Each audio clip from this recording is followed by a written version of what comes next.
je suis Nathanaël et j'aimerais vous partager aujourd'hui comment je suis devenu un homme. Euh, Ce titre est tiré d'une phrase d'un ami qui m'a dit un jour: Tu verras, tu seras un homme le jour où ton papa partira au ciel. Et en fait, c'était l'année dernière, un petit peu avant mon départ pour le Canada. Et je ne m'attendais pas à ce que ça soit si rapide en fait. Mon papa est décédé 3 mois après notre départ.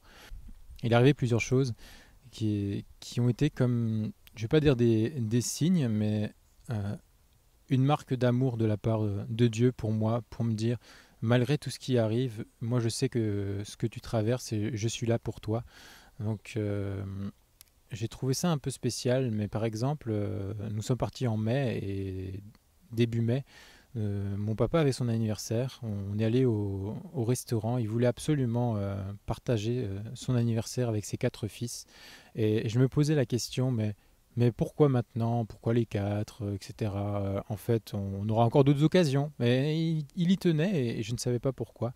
Mais on a eu certains moments particuliers comme ça, un peu avant notre départ, euh, que je qualifierais de cadeau de la part de Dieu, parce que lui savait tout ce qui allait se passer. Notre dernier culte aussi avant de partir a été un culte d'envoi pour nous, pour mon épouse, pour moi, comme missionnaire enseigne-moi. Et là aussi, encore un geste fort de la part de mon papa qui est pasteur, c'était qu'il a mis son manteau sur moi comme l'a fait le prophète Élie sur Élisée, son successeur. Et ouais, il y a eu plusieurs choses comme ça après notre départ. Il m'a encore dit combien il était fier d'être mon papa, combien il regrettait aussi s'il a eu des manquements ou s'il y a eu des choses qui s'étaient pas bien passées dans son éducation avec moi. Et moi, de mon côté, j'ai pu lui dire combien je l'aimais, combien je remerciais d'avoir été le papa qu'il a été pour moi. J'ai vraiment été béni pour ça. Et 3 mois après, j'ai appris qu'il est parti comme ça, sans savoir pourquoi, sans vraiment de raison.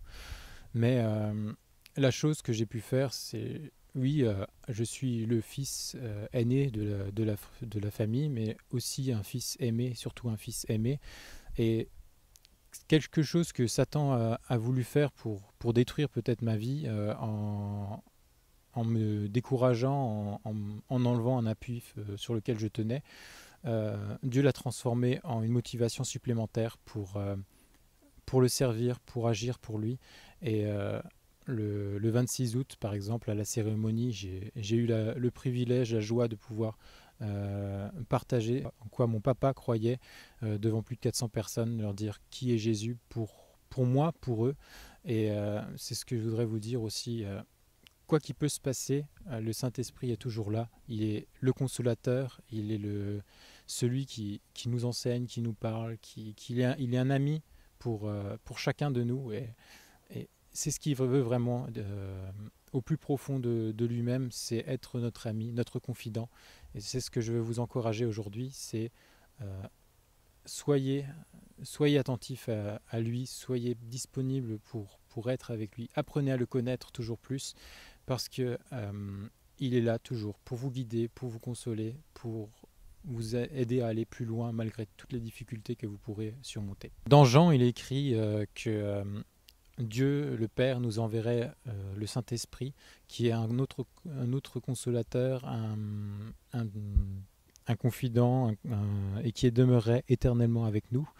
Et il est là, il est en nous, il vit en nous, et il est là pour nous guider, pour nous donner le courage d'avancer aussi malgré tout ce qui nous arrive. Et un autre passage, il dit que quand le consolateur sera venu, il nous annoncera toute la vérité, il nous rappellera ce que Jésus a dit, et il nous enseignera toutes choses. Donc n'ayez pas peur de l'inconnu, n'ayez pas peur de ce qui vous arrive, mais confiez-vous en lui. Donc quel rapport avec le fait d'être devenu un homme? En fait, pour moi, mon papa, mon pasteur, c'était sur la personne qui je comptais aussi, mais depuis son départ, c'est sur le Saint-Esprit que je me confie, en qui je me confie, et c'est aussi cette étape qui a fait que je suis maintenant non seulement la personne qui s'appuyait sur quelqu'un, mais la personne sur laquelle d'autres peuvent s'appuyer, ma famille, ma femme et ma fille. Je peux apporter aussi ce que je sais, ce que j'ai envie de partager auprès de gens de l'Église qui ont besoin, si je peux aider ou encourager, consoler, et, euh, aussi au niveau de mon travail, quelqu'un sur lequel on peut compter. Et c'est ça, être finalement un homme, être là pour les autres, pour pouvoir les aider, les encourager. Et c'est ce que je voudrais pour vous aussi, que vous puissiez être quelqu'un sur lequel on peut se confier et en qui on peut avoir confiance. Voilà, soyez bénis.